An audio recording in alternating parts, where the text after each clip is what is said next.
ശബരിമലയിൽ ആചാര ലംഘനം നടത്തി പുരോഗമന ഫെമിനിസ്റ്റുകളെ കയറ്റി. സ്ത്രീകൾ അമ്പലത്തിൽ പോകുന്നത് നനഞ്ഞൊട്ടിയ ശരീരം പ്രദർശിപ്പിക്കാനാണെന്ന് പറഞ്ഞു. ക്യാമ്പസിൽ കുട്ടി സഖാക്കൾ സരസ്വതി ദേവിയെയും ശിവഭഗവാനെയും വികലമാക്കി ചിത്രീകരിച്ചു. ആർത്തവ രക്തത്തിൽ അഭിഷേകം ചെയ്ത അയ്യപ്പന്റെ ഫ്ലക്സ് വെച്ചു.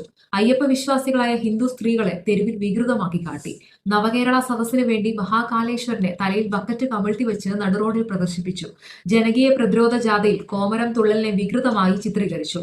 ഗണപതി മിത്താണെന്ന് പറഞ്ഞു. ശബരിമലയിൽ വൻ സ്വർണ്ണ കവർച്ച നടത്തി. ഇപ്പോൾ അടുത്തത്. കഴിഞ്ഞ ആഴ്ചയിലൂടെ സഖാക്കളെ നിങ്ങൾ ഒരു പാരടിപ്പാട്ട് കേട്ടിട്ട് മതവികാരം വ്രണപ്പെടുത്തിയെന്നും പറഞ്ഞ് നിലവിളിച്ചത് ഇപ്പോൾ കേരള സർക്കാരിന്റെ ലോട്ടറി ടിക്കറ്റിൽ ഈ കാണിച്ചിരിക്കുന്നത് എന്താണ്? മതവികാരം വ്രണപ്പെടുത്തുന്ന കാര്യമല്ലേ? ഒരു പാട്ടിനെതിരെ കേസെടുക്കാൻ തുനിഞ്ഞ പിണറായിക്ക് ഈ വിശ്വാസ അവഹേളനങ്ങൾ കാണാൻ കണ്ണില്ല. അദ്ദേഹത്തിന്റെ കണ്ണ് ഒരു പ്രത്യേകതരം കണ്ണ് തന്നെയാണ്.